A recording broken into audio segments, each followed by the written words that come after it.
Sarian Martin. Ni nani huyo, anajishughulisha na nini? Sarian Martin ni mwigizaji, anatokea Nigeria, anaigiza movie za Nigeria. Hivi ni michezo gani ya utotoni ambao nyie mkiona mnaikumbuka? Mchezo fulani ulikuwa unacheza zamani ya siku hizi au chezi na ukumbuka mchezo gani?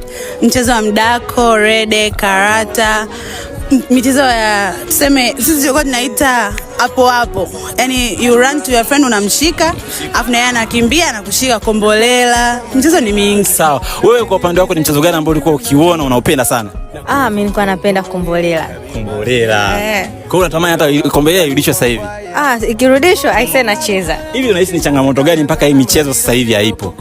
Changamoto ya kwanza ni kukua kwa utandawazi au sayansi na teknolojia, kwa sababu hii imeongezea watoto wengi au imetuongezea ile matumizi ya vifaa vya kielektronic kama simu, ambapo mtu hapo kwenye simu anaweza akacheza cards, akacheza games ambazo zinatufichia au zinatunyima ule uhuru wa kucheza michezo ya utotoni kama ya zamani. Hiyo nimeipenda sana. Labda kwako wewe kama kiongozi wao, ningependa kufahamu yani ni mchezo gani ambao wewe ukiuona kwa sasa hivi unatamani yani huo mchezo uendelee? Huo wa kombolela.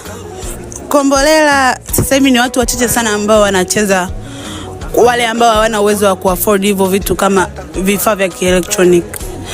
Lakini kama ingekuwa inawezekana, au yani kama labda matumizi ya utandawazi kidogo yangepungua kwa watoto, maana sasa hivi hata watoto wenye miaka below 10 au yani chini ya 10 wanatumia sana simu na wanakuwa addicted to simu, ambapo yani ile mchezo wa zamani ambayo kidogo inaweza ikawapa heshima ikawakuza zaidi haipo. Ni mtu gani ambao ukimuona unatamani uje uwe kama yeye uko mbele? Leo tutampendelea Sarian Martin. Ni nani huyo, anajishughulisha na nini? Sarian Martin ni mwigizaji, anatokea Nigeria, anaigiza movie za Nigeria.